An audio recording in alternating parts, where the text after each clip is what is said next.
Saya memperkenalkan dulu bahwa kami ini adalah dari tim Sita Rasmi. Sita Rasmi itu singkatan dari Sahabat Ibu Temani Generasi Mandiri. Nah, ini adalah sebuah tim yang terbentuk hasil dari kelas, maaf sebentar ada. Jadi tim Sita Rasmi ini adalah tim yang terbentuk dari perkuliahan di kelas Ibu Pembaharu, Institut Ibu Profesional, di mana saya yang menjadi mahasiswa di sana itu mendapatkan sebuah tantangan untuk menemukan permasalahan apa yang sedang dihadapi, gitu ya. Kemudian setelah hasil merenung, masalah yang ditemukan adalah saya melihat bahwa anak-anak perempuan saat ini yang usianya 12 sampai 17 tahun, itu ternyata fenomena yang saya dapat adalah mereka kurang kemandiriannya. Agak sedikit berbeda dengan zaman kita dulu mungkin ya. Kita SMP itu sudah terbiasa untuk mencuci baju sendiri, menyelesaikan pekerjaan rumah gitu ya. Kemudian agak jarang lah orang tua itu sampai harus memerintah yang gimana gitu ya. Tapi sekarang ternyata hasil curhat dari banyak ibu adalah kalau nggak dikasih tahu, nggak diomelin gitu, anak-anak tuh nggak ngerti gitu, inisiatifnya nggak ada gitu. Sehingga bagaimana ya caranya supaya para pemudi kita itu menjadi generasi mandiri. Jadi Sita Rasmi itu terbentuk untuk belajar bareng gitu. Belajar bareng para ibu yang punya tantangan sama, kita belajar bareng untuk mencari solusi dari permasalahan ini. Nah, salah satu hal juga yang lagi dibahas di Sita Rasmi adalah sekarang yaitu tentang pubertas ya. Kalau teman-teman semua, saya rasa hampir semua bunda-bunda sudah kenal lah ya dengan pubertas. Nah, tapi hari ini kita akan mendatangkan narasumbernya, karena ternyata tidak hanya tentang kemandirian yang sifatnya aktivitas gitu ya. Sekarang juga adalah kita ada di era di mana tantangan pergaulan ya, tantangan pergaulan itu cukup dahsyat ya arusnya, karena media massa seperti internet gitu ya, itu sangat membuat berita di belahan bumi mana gitu ya, dalam sepersekian detik sudah ketemu gitu, sampai kepada anak-anak kita. Kalau zaman kita dulu waktu masih remaja, mungkin kalau yang nggak punya TV ya nggak tahu gitu, yang nggak rajin baca koran ya nggak ngerti gitu. Tapi sekarang eranya beda lagi, tantangannya pasti kita akan ketemu. Nah, kita akan kupas bareng bersama narasumber kita, yaitu Ibu Nur Fadilah. Sebelum saya panggilkan beliau, saya mau share dulu CV beliau ya. Saya panggilnya Mbak Ade. Nah, ini teman sejawat saya ketika saya masih sama di satu universitas dengan beliau, bekerja di universitas yang sama. Baik, saya panggilkan Mbak Ade atau Ibu Nur Fadilah.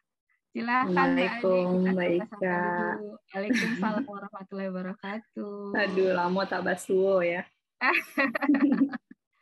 Betul sekali. Silakan mau menyapa dulu sama teman-teman yang sudah hadir. Baik, alhamdulillah. Assalamualaikum warahmatullahi wabarakatuh. Waalaikumsalam warahmatullahi wabarakatuh. Teman-teman, ya saya ikutan Mbak Ika, manggilnya teman-teman juga. Serasa seumuran, padahal saya, nggak nyebutin tahun lahir tadi ya. Takut enak. Oke. Makasih kesempatannya Mbak Ika, karena saya diundang oleh Sita Rasmi ya ikutan. Sebenarnya sih saya tidak jadi narasumber loh pada hari ini, cuma mau ikutan terlibat ya, karena kita punya pengalaman yang sama. Saya juga punya kok anak gadis. Tapi kalau tadi Mbak Ika bilang anak gadis kita kurang kemandirian ya, emang kalau yang anaknya laki-laki itu lebih mandiri gitu? Itu belum tahu tuh, Belum tahu surveinya belum. Surveinya belum, hanya kan ini berdasar kasus pribadi ya.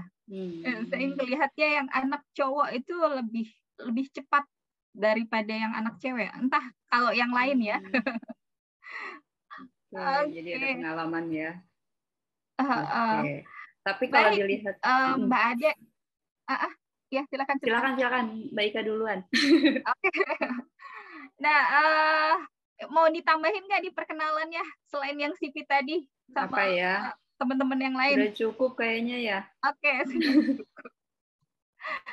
Ya, teman-teman, seperti saya sampaikan tadi ya, kita ngobrol santai, sesantai di kafe ya, sambil minum kopi, kopinya apa saja yang ada di rumah, jadi bebas mau sambil minum boleh, mau sambil makan cemilan boleh ya.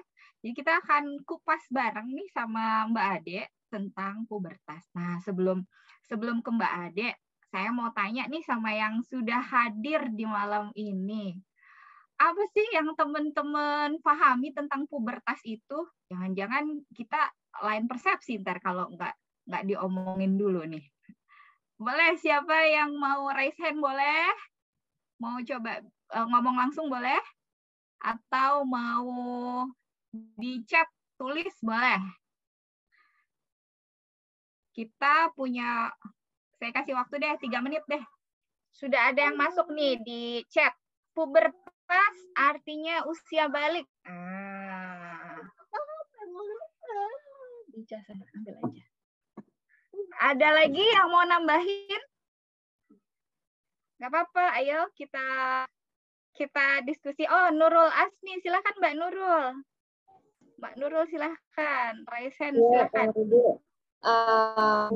Itu sebenarnya artinya masa ya, sebuah masa dalam proses psikologi di mana itu masanya itu adalah peralihan dari anak-anak menuju remaja. Kalau dalam Islam mungkin pubertas itu sama dengan balik. Oke. Wah, lengkap nih. Oh iya, terima kasih Mbak Nurul Asmi. Masih ada 1 menit lagi. Siapa yang mau menambahkan? Ada lagi yang mau menambahkan? Boleh tulis di chat, boleh raise hand, boleh. Oh, pinter-pinter kayaknya nih Mbak Ika. Udah ketahuan duluan. Oke. Ya, sudah 1 menitnya sudah habis. Baik, kita langsung nih ke Mbak Ade. Silakan Mbak Ade. Jadi sebenarnya pubertas apa sih?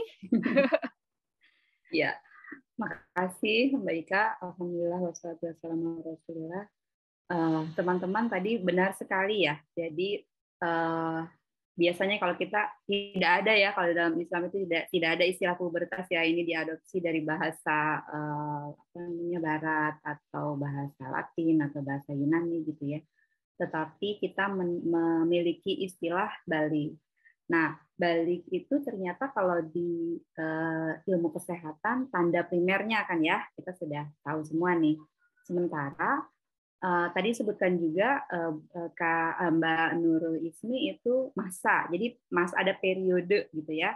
Ada masa tertentu yang pada setiap orang itu unik. Dia beda-beda, tidak seragam pada usia, tapi ada rentangnya gitu ya, yang ditandai oleh beberapa situasi. Ya tadi yang tanda primernya tadi itu balik itu sebenarnya kan kalau di kita tanda primernya mimpi basah dan menars ya, menstruasi atau ada yang menyebutnya menarche gitu. Kemudian sebelumnya sebenarnya itu ada istilah percepatan pertumbuhan yang bukan cuma berat badan dan tinggi badan tetapi juga bentuk tubuh gitu. Jadi selain dari tanda primer tadi itu ada tanda-tanda sekunder sebenarnya ya, kita paham ya. Ada kalau laki-laki suaranya berubah, ada tumbuh jakun, ada tumbuh pada laki dan perempuan ada tumbuh bulu atau rambut ya. Kalau manusia ya tidak berbulu, dia berambut di beberapa area gitu ya. Nah, sebenarnya salah satu kata kuncinya itu percepatan pertumbuhan tadi itu, berat badan, tinggi badan, dan bentuk tubuh. Nah, biasanya kita fokusnya di itu tadi, menarche dan mimpi basah. Ya, kalau saya setiap kali sesi diskusi dengan para ibu ya, ketika saya tanya, ibu itu tanda awal, tengah, atau akhir? Hampir selalu ya, tidak selalu, tapi jawabannya itu adalah tanda awal pubertas. Padahal ternyata kalau dilihat dari tahapan proses terjadinya pubertas itu dari ilmu kesehatan ya, kita bacanya tuh di referensinya di buku gizi sebenarnya, gizi remaja ya. Itu tahap akhir ternyata. Jadi kalau ini yang seringkali mispersepsi ya. Jadi kalau anak-anak remaja nanya ke kami gitu ya, ke mahasiswa atau ke mahasiswa kemudian nanya ke dosennya gitu kan ya. Bu, sudah melakukan olahraga berbagai jenis, sudah treatment macam-macam, sudah minum segala macam gitu ya, suplemen, pengen tinggi badannya, tapi kok nggak dapat itu targetnya gitu. Kemudian yang kami tanyakan itu sekarang umurnya berapa, kemudian dia mimpi basah atau menarche umur berapa gitu. Jadi kalau sudah lewat, dia nanyanya pas SMA. Dia mimpi basahnya di SMP biasanya gitu ya. Kalau anak perempuan itu, nah bahayanya kalau kita tidak jeli ya, kalau kita perhatikan sebenarnya kelas 3 itu sudah banyak yang mengalami menstruasi. Jadi terjadi. Kelas 3 apa itu, Mbak? Kelas 3 SD. Wow. Makanya kita kalau lihat ya, anak kelas 2 SD aja itu badannya sudah bentuknya gitu ya? Bentuknya cepat sekali percepatan. Karena apa? Jadi percepatan pertumbuhan tubuh tadi itu sebelum tanda primernya muncul gitu. Kita sering kecolongannya tuh di situ. Betul, Mbak. Betul. Kita nggak ngeh gitu ya. Pokoknya kalau tahu-tahu udah. Jadi akhirnya harusnya sebenarnya persiapan menghadapi balik itu sebaiknya ya. Pada saat sekunder itu kelihatan ya. Betul. Tapi kita sering tidak sadarnya gitu. Sebenarnya kita perlu perhatikan kalau pada laki-laki ada perubahan bau keringat biasanya ya. Kalau anak laki-laki karena dia aktivitasnya banyak di luar kan, aduh udah bau matahari, bau keringatnya sudah berbeda gitu ya. Nah itu sudah mulai tanda-tanda. Kalau pada anak perempuan kan dia ada juga pertumbuhan payudara misalnya gitu ya. Itu kan sebelum datang menarche ya. Jadi kita kalau tidak teliti nanti kecolongan gitu. Nah, intervensi gizi misalnya, intervensi psikologis gitu ya, persiapan mental itu kan harusnya sebelumnya supaya nanti tidak kaget pas dia mengalaminya gitu. Karena seringkali ini jadi bahan bulian. Masalah berikutnya lagi, guru di sekolah itu sudah ada di kurikulumnya untuk mengajarkan topik itu. Di kelas 3 misalnya itu ada topik pertumbuhan dan perkembangan, walaupun tidak spesifik ke reproduksi ya. Reproduksi manusia itu masuk di kelas 6.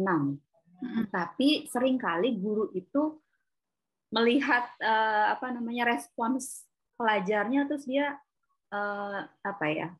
shock mungkin gitu ya. Kemudian nggak jadi tuh menyampaikan materi yang harusnya disampaikan gitu. Jadi mereka itu permasalahannya di kompetensi konten, pada saat yang sama juga kompetensi pedagogiknya juga kurang untuk menyampaikan gitu. Jadi keder lihat anak-anak udah heboh di kelas. Kira-kira gitu, Mbak Ika. Berarti mau nggak mau sebenarnya peran orang tua besar banget ya. Karena kalau kita ngandelin sekolah, wah gurunya ini ya. Betul. Belum tentu ya. Iya, nanti malah ada kasus-kasus itu kan ya. Buli-bulian, terus nangis-nangis. Aduh, menarik banget nih. Ini juga buat teman-teman ya, yang punya anak belum haid gitu ya. Coba dilihat tanda-tanda sekundernya. Tadi yang paling kelihatan kalau suara mulai berubah itu juga sekunder ya Mbak ya? Kalau Sekunder, pada iya. laki-laki ya, sudah Sekunder. mulai ngebas gitu ya? Ya. Oke. Tapi biasanya kalau suara belakangan ya. Oh, suara belakangan. Kalau suara biasanya belakangan. Jadi badannya dulu tuh yang berubah. Oh, badannya. Percepatan itu terjadi percepatan pertumbuhan tadi itu ya. Itu terjadi kira-kira 6 bulan sebelum tanda primer muncul. Oh, Jadi 6 bulan. kira-kira setahun 6 bulan itu udah diintervensi. Kalau anaknya mau tinggi ya pada saat itu. Masalahnya kan kita nggak tahu, kita kan harus hitung mundur ya. Kalau misalnya kita lihat saja lah sekarang itu ternyata karena gizi, kemudian karena media apa yang dia tonton itu kemudian terjadi immaturity atau prematur, haid dan mimpi basahnya tadi, berarti kita harus antisipasi sejak anak itu baru masuk SD, berarti kan kelas 2, kelas 1, kelas 2 udah harus diajarkan gitu. Tapi sesungguhnya kalau dari awal banget kita sudah mulai bisa mengajarkan hal-hal yang simple ya, yang sederhana untuk dia nanti mencapai kemandirian tadi gitu. Jadi tidak harus menunggu, wah nantilah anak saya belum besar. Ada bahkan orang tua yang bilang, kan nanti juga kalau sudah saatnya dia tahu sendiri. Dipikir gitu kan. Jadi nggak perlu diajarkan, dianggapnya gitu. Nah, menarik nih Mbak. Yang perlu diajarkan nih apa sih Mbak gitu? Kalau di usia kan tadi ya kelas 2 udah mulai. Padahal selama ini kan orang tua mungkin masih banyak yang berpendapat hal itu tabu gitu ya, buat diomongin gitu. Terus masa iya anak masih kecil kok diajarin gitu gitu kan. Nah, apa sih sebenarnya gimana caranya orang tua nih ngasih taunya kayak apa gitu, terus bagian mana yang harus dikasih tahu Mbak? Betul.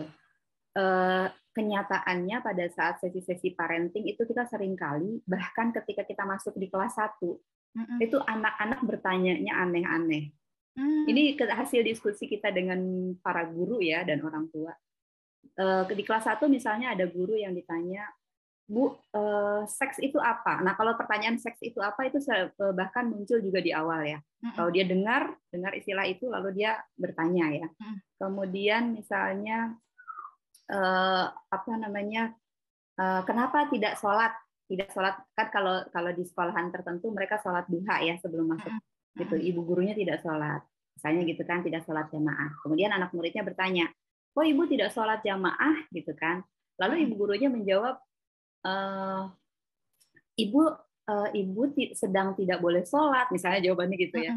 Nah, pada anak-anak tertentu dia bisa cukup puas dengan jawaban itu, tidak melanjutkan gitu. Tapi ada anak yang kritis, loh kenapa gitu kan, itu kewajiban gitu kan. Jadi mereka diajarkan sesuatu yang kemudian ketika dalam kenyataannya itu tidak dilakukan oleh orang yang memerintahkan itu, orang yang mengajarkan gitu. Nah, di sini perlunya kita melihat anak itu keperluannya, kebutuhannya dia tentang informasi itu apa gitu. Jadi kita kalau misalkan kita belum bisa menjelaskan, kita terus terang saja. Nanti ya, Bu Guru cari dulu cara bagaimana menjelaskannya. Ibu Guru sulit nih misalnya gitu menyampaikan. Nggak apa-apa, kita bilang terus terang. Tapi kalau seperti tadi itu pertanyaan seks itu apa gitu. Banyak orang yang langsung shock terus, wah anak saya udah tahu seks gitu ya. Padahal dia cuma melihat tulisan itu. Kalau anak yang sudah bisa baca, sekarang kan anak TK udah diajarin baca ya.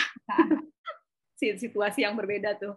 Nah, ketika di SD misalnya dia lihat tulisan itu terus dia tanya, padahal itu maksudnya bertanya tentang jenis kelamin, seks itu artinya jenis kelamin gitu. Jadi ya biasa aja, kita juga menjawabnya tidak perlu aneh gitu. Tetapi jangan juga sampai saking kita tidak menyampaikan apapun. Ini ada beberapa kasus yang misalnya nih, ketika sedang ujian, seorang anak itu ini anak yang ABK, anak berkebutuhan khusus.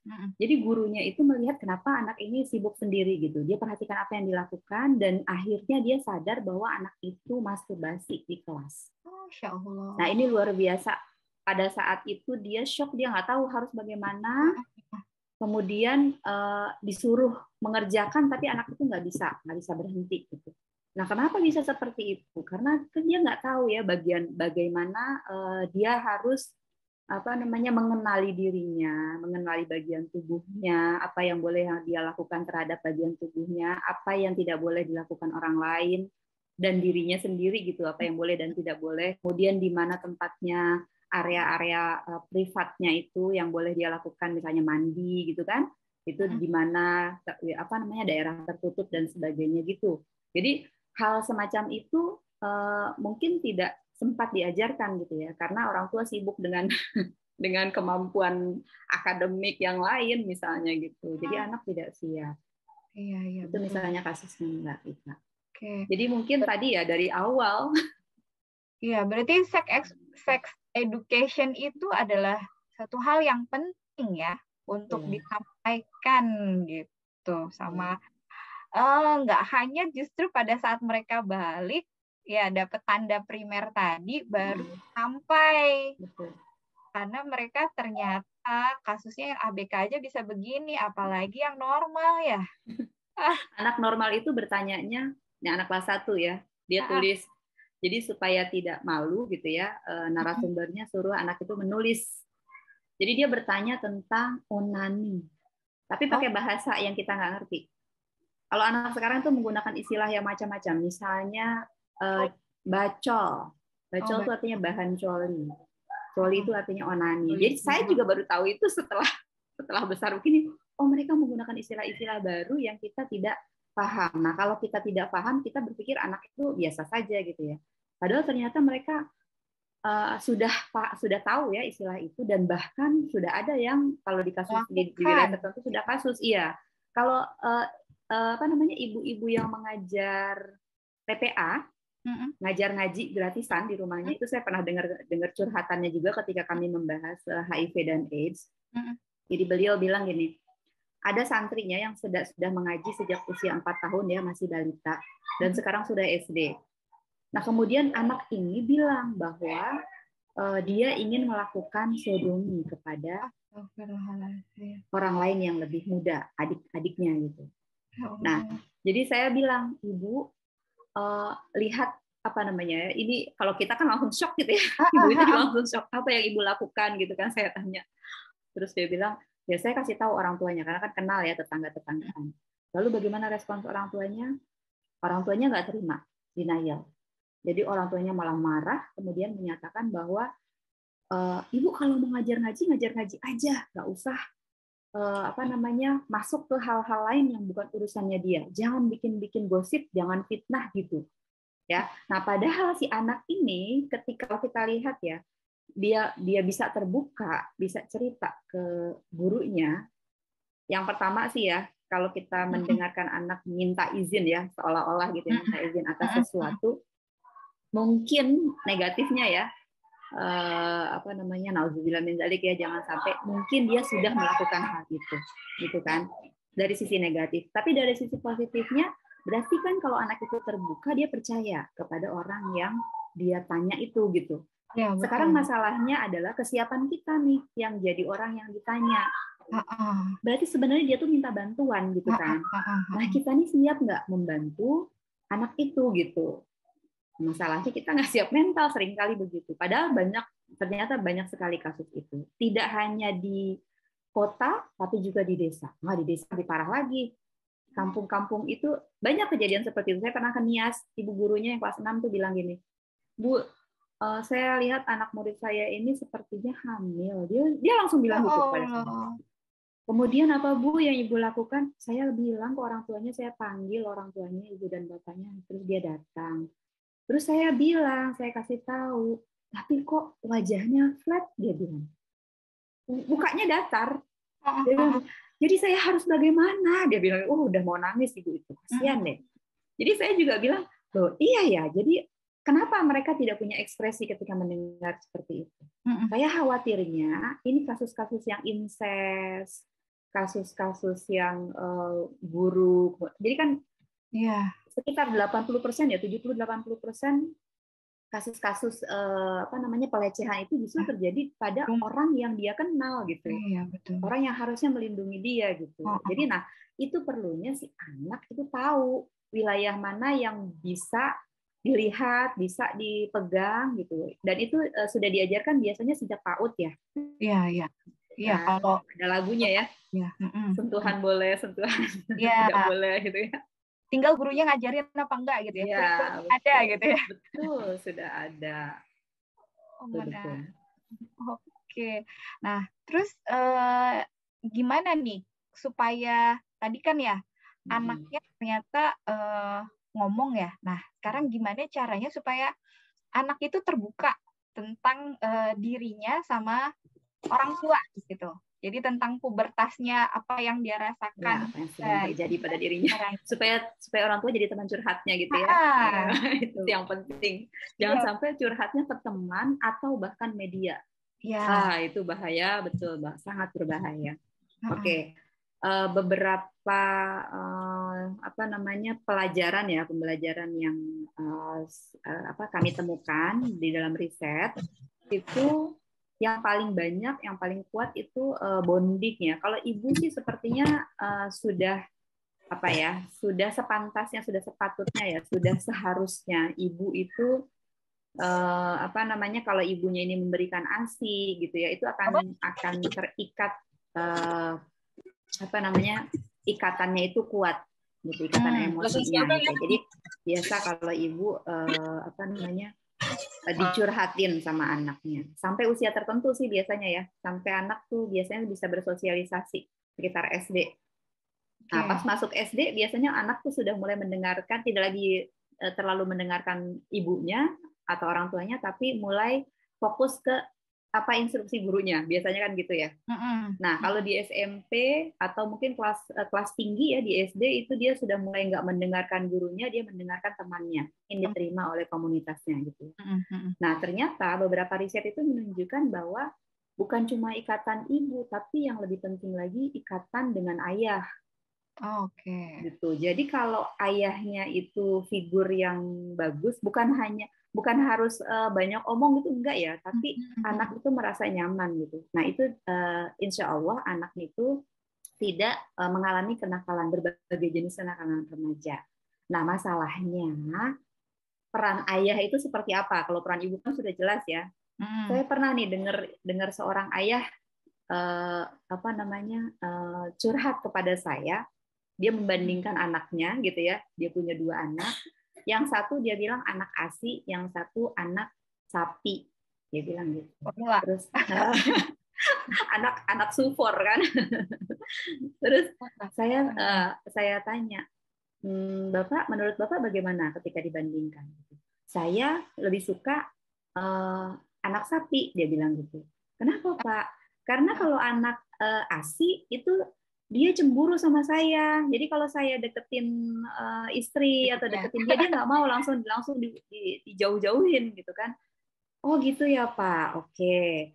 Pak, boleh nggak Pak dibandingkan? Saya tanya gitu ya. Atau nggak usah deh, saya tanya deh Bu, supornya itu mereknya apa? Dia sebutkan. Terus berapa banyak?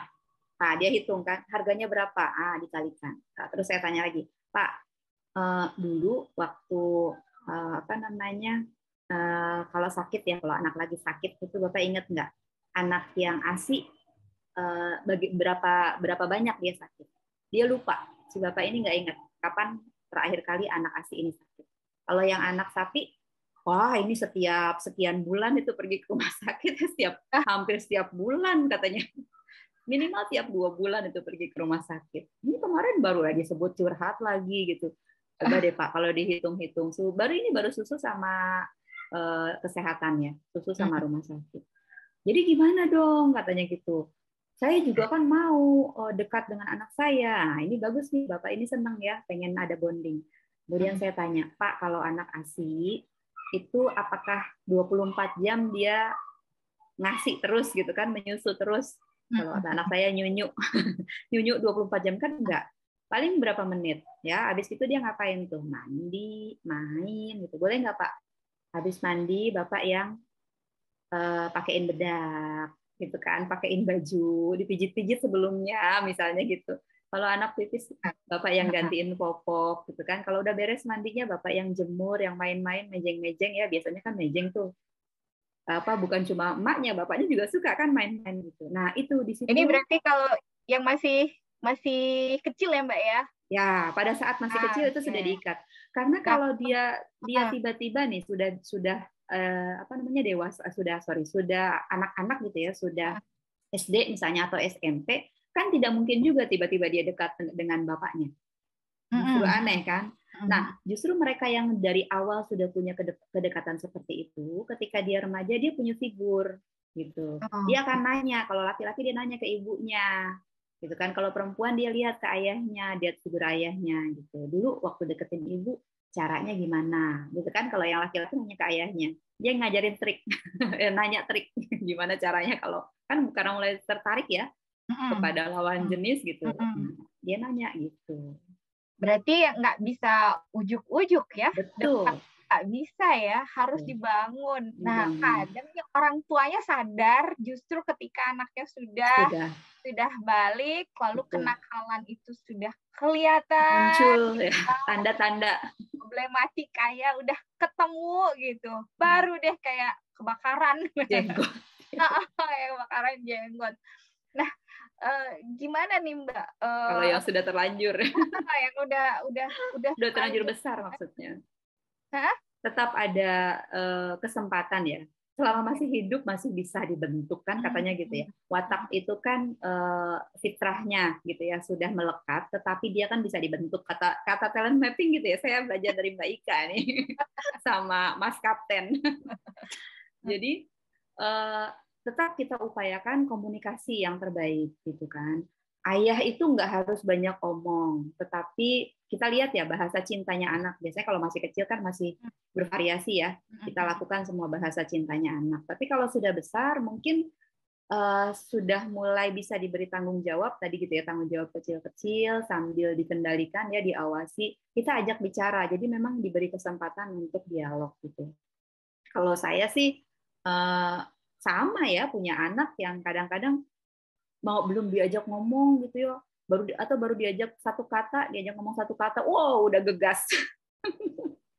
Nah kita cari waktunya ya kan, kalau kita lagi setelah sholat jamaah misalnya dipanggil. Yang penting pada saat komunikasi itu yang pertama eye level ya, ketika kita berbicara itu kan harus setara ya. Kalau dia duduk kita duduk gitu, kalau berdiri ajak duduk dulu biar tenang gitu kan. Kemudian kasih sentuhan misalnya dalam posisinya yang dekat sehingga kita bisa melihat ekspresinya.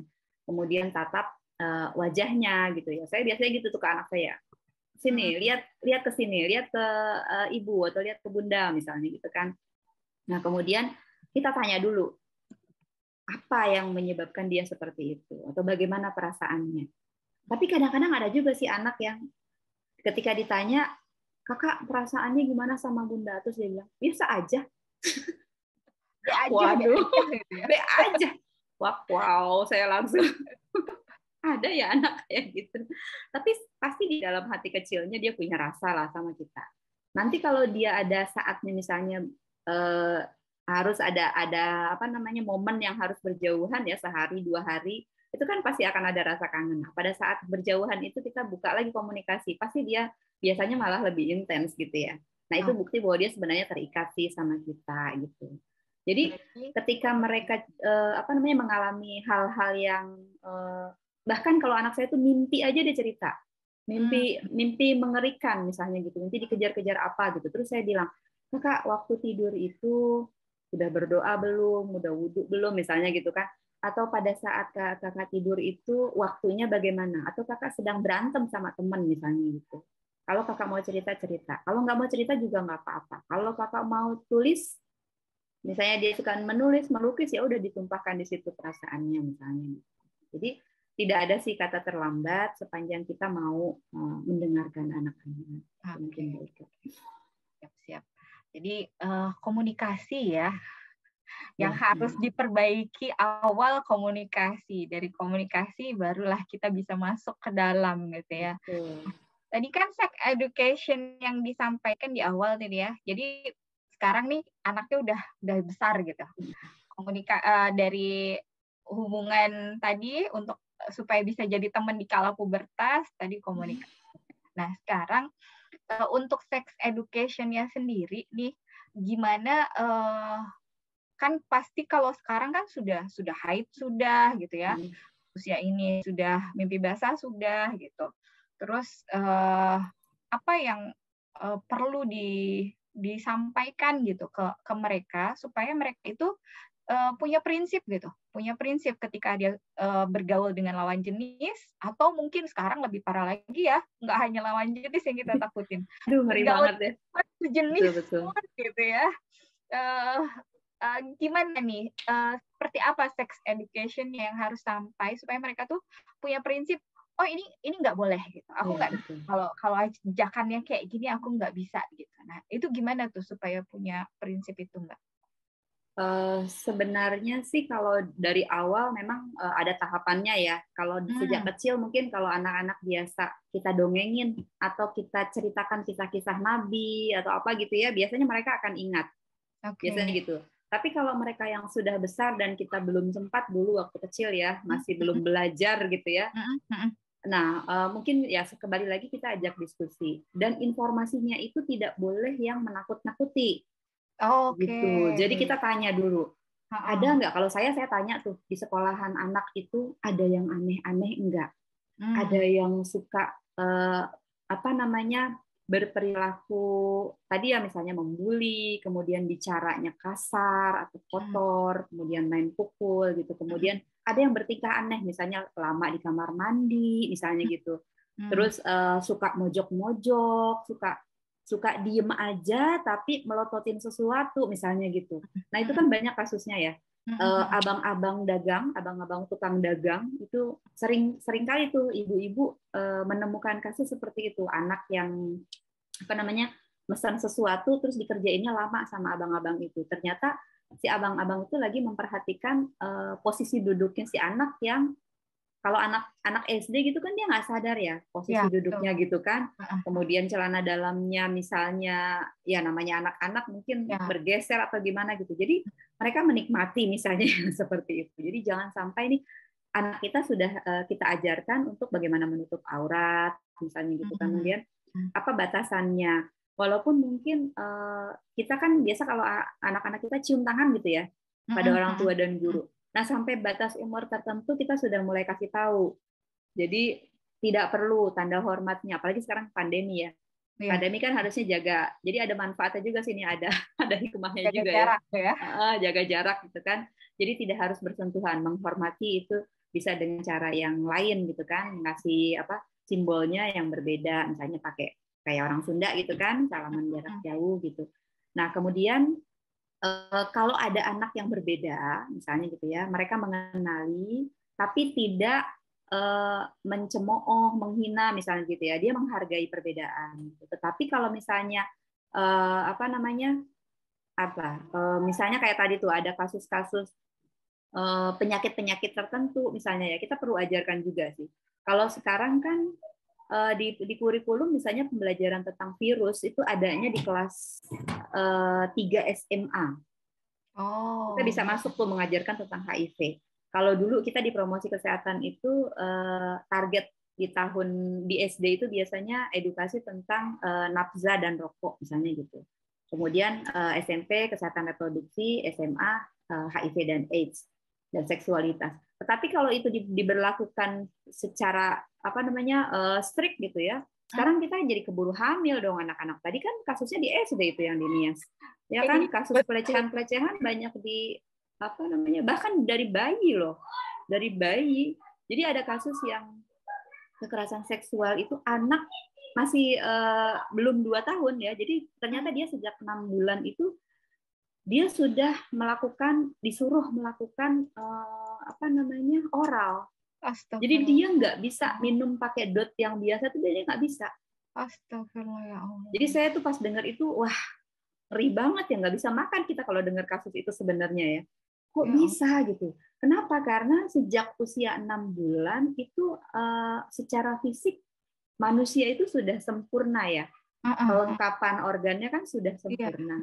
Tetapi kan dia baru mulai berkembang kognitifnya itu di usia 6 tahun. Makanya masuk SD itu 7 tahun. Jauh kan, 6 bulan sama 6 tahun gitu. Nah, makanya kita harus ngejar nih kemandirian tadi dengan edukasi yang komprehensif gitu. Ya, bukan cuma ketakutan, nanti ada kasus ini, nanti kamu begini, nanti kamu begitu. Enggak, tapi kita ini punya agama, kita dalam agama kita itu kewajibannya begini. Kenapa dilarang ini gitu kan? Kenapa harus begini? Kenapa harus begitu? Apa yang dijaga gitu? Nah, itu saja tuh banyak tuh parenting muslim yang pesannya itu kita tinggal mengikuti saja gitu. Saya juga ikutan menerapkan yang seperti itu gitu kepada anak-anak. Jadi tidak perlu ditakut-takuti, cuma kita waspadai saja. Ditanya, kakak suka pelajaran apa? Gurunya bagaimana gitu kan, temannya bagaimana, jadi dia nanti cerita tuh di sekolahan kejadian-kejadiannya, walaupun ada juga sih yang diumpet-umpetin ya kadang-kadang rahasia mereka ya, atau nilainya atau apa. Nah, gimana caranya ngajarin tentang pubertas ini secara asyik gitu Mbak, nggak nakut-nakutin, karena kan ya mau nggak mau ya namanya orang tua tuh kalau udah baca berita kayak gini tuh bawaannya was-was. Jadi ya ketemunya ya yang paling gampang ditakut-takutin gitu. Nah, gimana caranya mengajarkan dengan menyenangkan gitu tentang pubertas ini? Nah, yang pertama itu pada saat anak bertanya tadi ya, ini secara kontekstual jadinya. Kalau anak menanyakan sesuatu, jawab semampu kita. Jadi jangan menghindar, jangan mengalihkan, gitu, jangan kaget, jangan marah, gitu. Kadang-kadang kita ditanya sesuatu udah keburu menutup diri, iya parno gitu kan. Nggak perlu seperti itu. Kita tenang aja, jangan panik ya pada saat anak itu bertanya. Perhatikan saja situasi nyatanya. Kemudian kalau pada anak yang sudah agak besar, makanya saya kemudian membuat buku hiperkonten. Nah, jadi cara pembelajaran yang asik itu, ini mispersepsi ya antara guru dengan pelajarnya. Guru itu menganggap kalau edukasi seksualitas, kemudian reproduksi itu hanya boleh storytelling, hanya boleh diskusi, hanya boleh ceramah. Sementara anak maunya itu yang menarik, yang ada audio dan visualnya, yang ada interaktifnya gitu. Makanya kalau saya tidak merasa guru itu sebenarnya kan tidak pintar ya, tidak sangat pintar gitu. Karena kita hidup di zaman yang berbeda. Anak-anak kita itu dalam hal media itu sudah natif kan, digital natif gitu kan. Sementara kita ya kaum kolonial baru belajar gitu kan. Jadi kita tinggal mengajarkan bagaimana cara anak itu mendapatkan informasi yang benar, siapa yang bisa dia percaya gitu. Jadi anak itu mendapatkan dari ahlinya, dari sumber yang reputasinya itu tidak mencurigakan, informasinya tidak menjerumuskan gitu ya. Jadi kita tetap menjadi pengarah ketika anak-anak itu bermain gadget misalnya. Nah, jadi buku yang misalnya ya buku hiperkonten yang kami buat itu memang untuk guru pertama yang dibuatnya ya, supaya si gurunya ini tahu dulu bahwa anak-anak itu maunya yang seperti itu gitu, yang ada kuisnya gitu, yang ada videonya misalnya. Nggak apa-apa, kita nonton bareng-bareng aja. Sehingga kan kadang-kadang kalau orang tua tuh merasa, aduh ya tadi ya vulgar, tabu gitu ya. Tapi kalau anak itu tidak diberitahu, dia akan tahu dari sumber lain kan. Anak tetap akan tahu kan. Tidak ada yang bisa melindungi anak kita dari informasi-informasi seperti itu. Tinggal kita memberitahu informasi mana yang bisa dia percaya, mana yang harus dikonfirmasi. Tabayunnya caranya gimana gitu kan. Tanyanya ke siapa gitu. Oke, waduh menarik sekali nih. Satu lagi nih Mbak. Nah, jadi bekal apa nih yang harus disiapin oleh orang tua nih ngadepin kondisi kayak gini ya? Apa nih bekalnya yang harus disiapkan sama orang tua? Baik, kalau saya mungkin bisa menyarankan sebagai makhluk Allah ya, kita diperintahkan untuk belajar. Jadi jangan berhenti belajar, jangan malas, jangan malu. Nggak apa-apa, kita belajar aja. Saya juga masih belajar. Kadang-kadang kita kalau mendidik anak itu kan bukan cuma ilmu tapi seni ya. Apa yang kita pelajari itu ketika diterapkan kok beda ya hasilnya gitu ya. Disitulah seninya gitu. Berarti triknya harus beda karena si anak kan memang unik gitu. Terus kalau kita menemukan sesuatu yang tidak sesuai ekspektasi, ya kita siap mental. Jangan tadi deh, jangan heboh kemudian berputus asa, marah-marahin dan seterusnya. Nggak perlu ya, kita apa yang kita tidak bisa ubah, kita harus ikhlaskan, kita harus sabar. Kalau dulu saya diajarkan gitu ya, banyak-banyak istighfar. Jangan-jangan dulu waktu kita kecil, kelakuan kita lebih parah dari itu gitu. Kalau saya dipesankan gitu ya, kalau ngelihat anak kelakuannya begitu, udah ada istighfar saja gitu. Kan kemudian akan ada masanya si anak akan kembali kepada kita, kemudian pada saat itu kita mulai masuk gitu ya. Kadang-kadang itu saya nggak bisa ngomong apa-apa juga kalau ketemu sama anak-anak ya, pas lagi mereka ada di dekat kita, kemudian misalnya emosi jiwa gitu ya, peluk aja. Kadang-kadang peluhan itu juga kan mengungkapkan apa yang tidak bisa diungkapkan dengan kata-kata. Pasti anak-anak tahu kita tulus kok. Oke, Masya Allah. Nggak kerasa nih, sudah hampir sejam ya. Waduh, iya. Tapi ini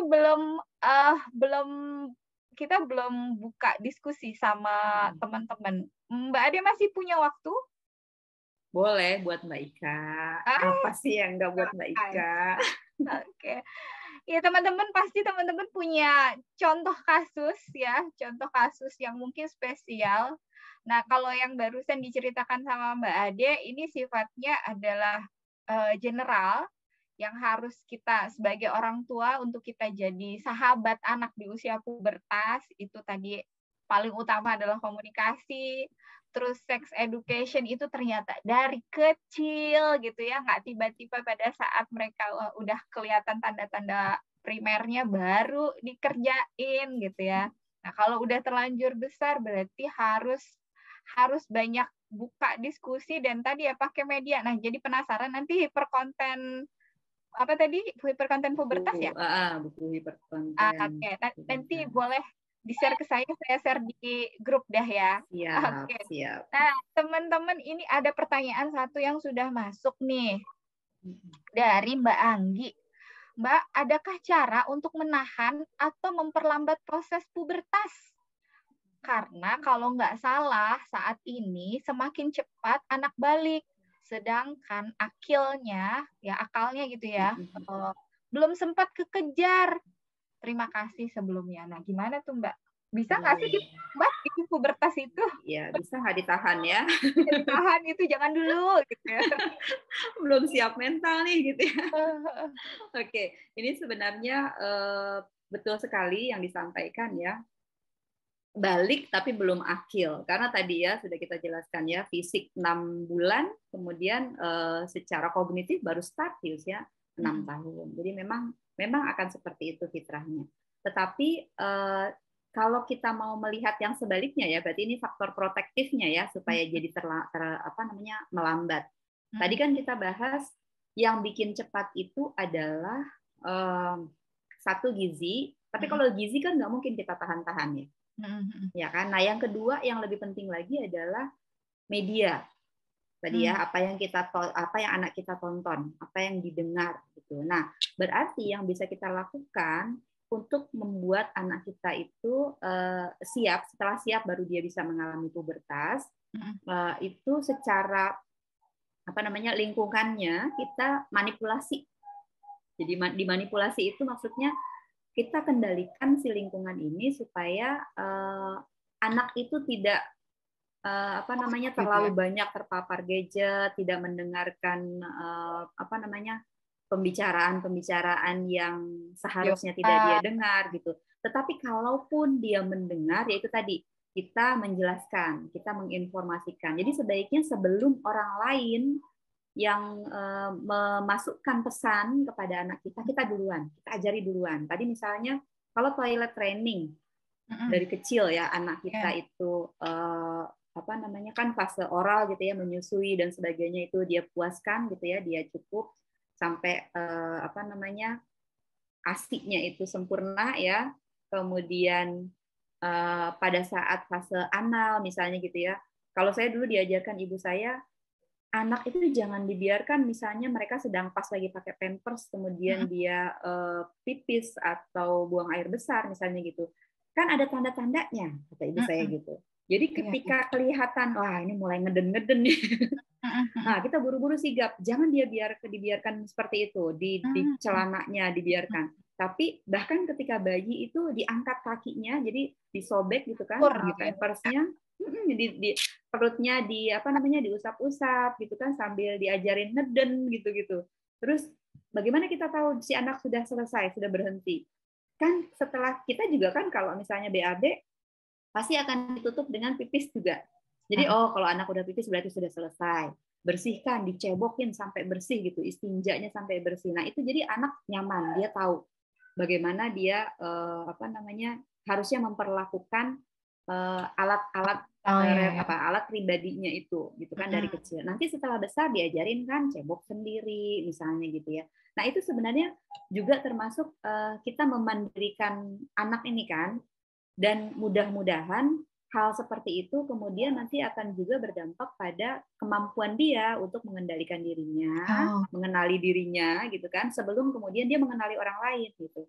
Kalau dia menemukan temannya yang berbeda, dia akan kita ajari juga kan bahwa manusia itu diciptakan Allah ya memang berbeda gitu. Kita harus menghargai setiap orang punya nilainya gitu kan, punya harga dirinya yang nggak boleh direndahkan gitu kan oleh orang lain. Kira-kira seperti itu. Wah, terima kasih. Nah, itu jadi Mbak Anggi. Jadi yang kita bisa kendalikan adalah media. Sekarang itu ya, bayi aja udah dikasih HP kalau disuapin ya. Katanya biar anteng. Makan, biar mau makan, disetelin HP dari kecil. Dan nanti begitu sudah SD, ada kasus, ada ini, ibunya baru pusing gitu ya. Pusing, betul. Oke, jadi menunda pubertas salah satunya dengan media. Mungkin kalau saya pernah dengar itu gizi yang seimbang itu bagus, tapi kalau terlalu banyak kayak junk food itu juga bisa mempercepat pubertas ya, betul Mbak? Betul sekali. Jadi tadi itu faktor gizi sebenarnya ya tadi karena ada pilihan BTM ya, bahan tambahan makanan berbagai jenis kan. Kemudian ada junk food gitu ya. Udah namanya aja udah sampah gitu kan. Jadi kita kan ibu-ibu sekarang banyaknya pengen yang praktis ya. Iya. Yang gampang jadi, gitu ya, yang online jadi gitu. Tinggal pencet makanannya datang gitu ya. Nggak apa-apa sebenarnya sekali-sekali, tetapi jangan setiap hari gitu ya, dibatasi. Misalkan sebulan sebagai hadiah misalnya ya, bulan sekali kita boleh makan di luar, makan junk food sebulan sekali boleh, makan bakso misalnya seminggu sekali atau 2 minggu sekali misalnya gitu, tapi jangan terlalu sering. Nah, ini yang susah nih, anak saya seblak misalnya, ada yang kayak gitu ya, ada masanya karena memang makanan-makanan yang junk food itu biasanya memang ada ada hormon yang ditambahkan gitu kan ya, jadi memang dia akan mempengaruhi DNA kita karena kan itu kan benda hidup asalnya gitu ya, kalau dia dari protein-protein tadi yang kemudian ditambahkan hormon yang lain gitu. Kalau yang gizi seimbang tadi prinsipnya semakin bervariasi warnanya, warna itu merepresentasikan kandungan gizi biasanya gitu, itu semakin baik. Perhatikan saja porsinya gitu. Kadang-kadang ada juga ibu yang bilang anak saya susah makan gitu. Tapi apa yang dimaksud dengan susah makan? Cemilan makan nggak? Nah, ngemilnya bisa yang banyak gitu. Ada 2 jenis kan manusia ya. Ada manusia yang makan untuk hidup, ada manusia yang hidup untuk makan. Betul. Nah, kita mau jadi manusia yang mana? Jangan-jangan anak kita itu yang hidup untuk makan. Jangan sampai kan? Nah, itu jadi akhirnya overweight, berbagai penyakit gitu ya. Tapi kalau dia yang makannya sedikit, mungkin dia jenis yang tadi tuh makan untuk hidup saja gitu, untuk bertahan hidup gitu. Jadi yang dia sebenarnya cukup, gitu yang penting bisa beraktivitas gitu. Nah, ini ada pertanyaan lagi nih masuk nih. Assalamualaikum Mbak, gimana ya kita membuka pembicaraan kepada anak yang sudah masuk masa pubertas untuk memberi pengertian tentang apa-apa yang tidak boleh. Tapi tapi dia itu tidak pernah open pembicaraan apa-apa, alias anteng-anteng aja. Apa kita tiba-tiba aja gitu ngasih tahu apa gimana ya? Misalnya, ini anaknya misal soal dia udah mimpi apa belum? Tuh, anaknya laki-laki. Nah, gimana ya? Anaknya santuy ya. Anak laki-laki memang biasanya lebih tertutup ya biasanya, tapi tidak semua. Tergantung karakternya juga. Kalau anak saya yang pertama itu pendiam betul. Kalau nggak ditanya dia nggak cerita. Dia nggak cerita juga kepada saya tentang kapan dia mimpi basah. Terakhir baru dia cerita. Tapi memang harus kita tanya untuk anak yang seperti itu. Saya tanya terus. Nanti kalau saya tanya, saya bilang belum. Udah nanya melulu sih katanya gitu. Ya kan Bang, Bunda pengen tahu supaya Abang bisa mendapatkan apa yang harusnya, kan kita mungkin kebutuhan makannya beda, ya kan? Siapa tahu dia perlu pakaian yang berbeda atau apa. Tapi gitu. Jelasin tuh nggak, Mbak? Mimpi basah itu kayak apa sih gitu yang disebut Ya, sama kalau saya tanya, Abang udah diajarin belum? Kalau adiknya juga gitu, saya tanya, adik udah diajarin belum mimpi basah itu apa? Nah kalau adiknya dia langsung cerita, teman adik udah mimpi basah Bun. Waktu itu dia tahun lalu dia bilang ini waktu dia kelas 4. Berarti kan temannya mimpi basah di kelas 3. Anak laki-laki itu juga bisa cepat tadi ya prematur atau imatur puberti itu bisa terjadi pada laki-laki gitu. Ya itu tadi karena tontonannya memang seperti itu gitu. Jadi dia cepat hormonnya reproduksinya terpacu, iya terpacu gitu. Karena mungkin tayangan atau apa gitu ya. Nah, anak kita perlu tahu apa sih kalau anak yang biasanya kalau di sekolah Islam itu diajarkan ya. Ada tuh tutorialnya saya suka didapatkan itu, ada yang pakai membedakan mana mani, mazi gitu kan. Kalau air kencing kan sudah jelas gitu ya, dia bisa perhatikan gitu. Kemudian misalnya pakai alat-alat peraga yang sederhana, pakai lem gitu kan, pakai air air tajin misalnya gitu. Nah, ini apa nih? Ini yang teksturnya seperti ini gitu ya, kekentalannya seperti ini, warnanya seperti ini apa gitu. Anak itu bisa diajari. Itu dari SD berarti ya, Mbak ya? Sejak SD. Karena kalau yang tadi itu kasusnya dia kelas 3 sudah mimpi basah gitu. Jadi next kalau dia mengalaminya kapanpun dia sudah siap. Sudah tahu ya. Dia sudah tahu. Oh ini saya sudah harus mandi gitu kan. Masalahnya kalau kita belum ajarin, dia belum tahu itu apa, kan dia nggak mandi akhirnya. Iya. Nggak mandi bersih. Sholatnya gimana? Iya. Itu betul. masalahnya. Kalau perempuan gampang kelihatan karena Iya, warnanya merah. Kelihatan. Itu bahkan dia itu tadi kalau dia tembus misalnya di sekolah, malu betul itu dia. Nah, kalau misalnya dia ada kasus seperti itu di sekolahannya, dia diajarkan supaya kalau bisa ada temannya yang seperti itu, kamu jangan ikut membuli, kamu harus menolong dia, melindungi dia, antarin pulang, misalnya gitu. Jadi ajarkan untuk empati. Nanti kita juga akan mengalami kalau yang perempuan. Yang laki-laki juga harusnya bisa diajarkan untuk menghormati lawan jenisnya. Karena kan dia memang nanti akan berfungsi seperti itu kan, akan berfungsi sebagai pelindung gitu kan, sebagai penjaga orang-orang perempuan di sekitarnya. Kira-kira mungkin begitu. Berarti tetap kita ajarkan gitu ya. Anaknya adem-adem aja berarti kita yang nanya. Kita aja yang kepo Bu, nggak apa-apa. Soalnya ya itu tadi kalau kita nggak kepo, dia nanti dapetnya dari yang lain. Ya, betul. Dan salah. Jadi buka pembicaraannya langsung aja to the point. Kalau iya tadi saya tanya, kalau saya udah diajarin belum Dek? Terus misalkan ada video kan, di dalam buku-buku itu kan ada video tuh. Yuk kita nonton bareng-bareng misalnya gitu.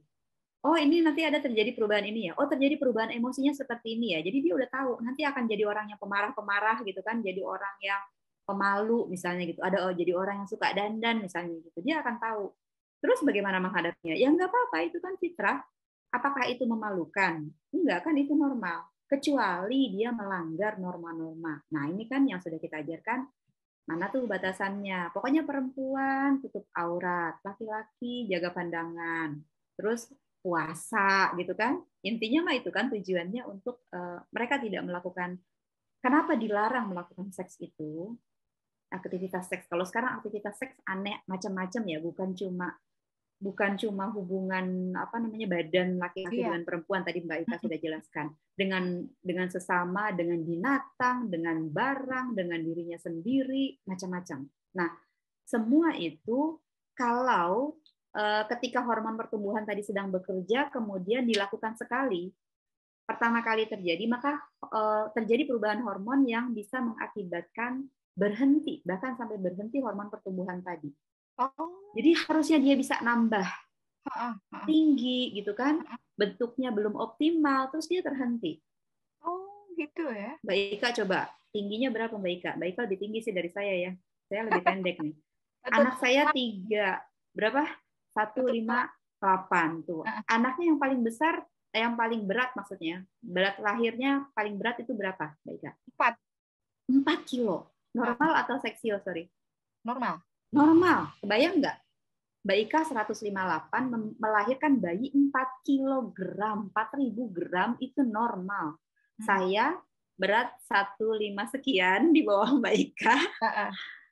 Yang pertama itu bayi saya 3,6. Normal walaupun pakai induksi. Kita orang Indonesia dengan ukuran segini itu bisa melahirkan bayi besar dengan cara yang normal gitu, nggak pakai seksio. Kenapa? Karena bentuk rahim, panggul dan seterusnya itu optimal. Tetapi pada anak yang melakukan aktivitas seksual pertama kali itu hormonnya berhenti.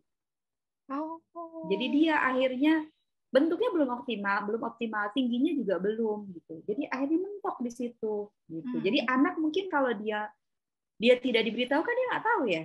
Dia pikir seks itu asik-asik aja gitu, nyaman-nyaman aja gitu. Enak-enak aja, padahal enaknya sekali, dampaknya seumur hidup loh itu. Gitu. Ya. Berarti mau nggak mau kita jadi orang tua harus peduli banget gitu. Ya kalau nggak peduli ntar orang lain yang peduli sama anak kita. Iya, betul. Jangan sampai. Ada orang tua juga nggak paham nih. Saya pun baru tahu loh Mbak. Tadi aktivitas itu bisa menghadirkan hormon pertumbuhan ya. Betul. Dan itu based on riset.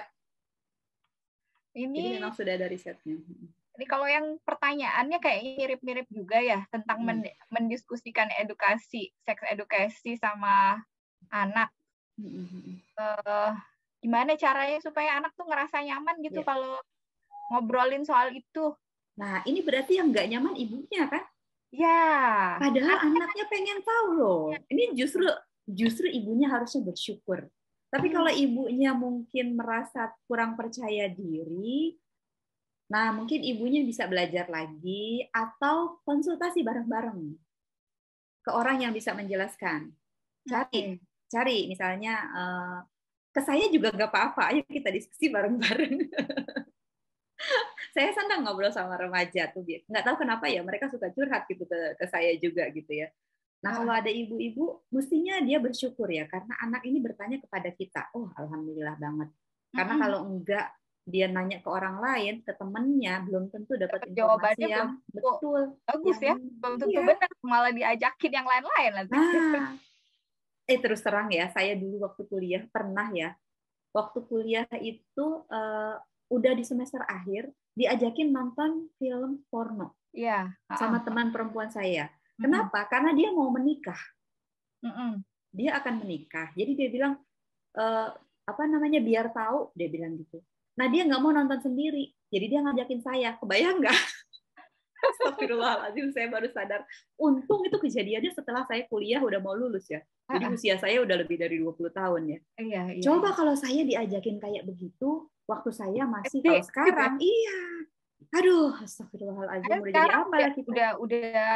Udah mungkin itu anak SD nonton begituan kan? Sekarang video itu enggak dalam bentuk, kalau dulu kan CD yang kita aksesnya harus pakai alat khusus ya. Sekarang di HP itu ada iklan, ada segala macam yang pendek-pendek yang cuma berapa detik gitu kan? Itu kan ada semua tuh di situ. Kalau dicari, bahkan kadang-kadang nggak dicari dia muncul sendiri. Iya, nah itu tuh yang perlu juga diwaspadai. Jadi kitanya harus belajar untuk menerima dulu. Jadi jangan merasa tidak nyaman. Karena kalau kita merasa tidak nyaman, kita nggak mau dengerin kan. kita nggak mau empati, nggak bisa menjelaskan dengan baik gitu. Kita harus merasa nyaman. Kalau kita nggak bisa ngomong pada saat itu, bilang aja terus terang, peluk anaknya, kakak, ibu belajar dulu ya, misalnya gitu ya, cara ngomongnya gimana nih, ibu belum siap mental, bilang terus terang. Atau yuk kita belajar bareng-bareng, kita cari buku, kita baca bareng-bareng, kita nonton bareng-bareng. Cari, banyak kok video edukasi. Gitu. Oke. Oke teman-teman, kita sudah 20.42, sudah lebih 12 menit dari jadwal yang seharusnya. Nah, kalau saya sih penasaran, karena tadi Mbak Ade bilang boleh undang saya. Siap. Saya pengen nanti bikin sesi buat anak-anak yang remajanya nih. Oh, boleh banget. Gitu ya. Biar mereka dapat, kadang tadi ya, ibunya bingung mau mulai dari mana gitu ya. Ilmunya kadang nggak siap gitu. Nah, mungkin nanti saya akan agendakan gitu ya. Konsul sama Mbak Ade, ada waktunya kapan. Teman-teman yang punya anak usia remaja, usia pubertas, dan masih belum sampai ilmu tentang sex education, gitu ya. Nanti siapkan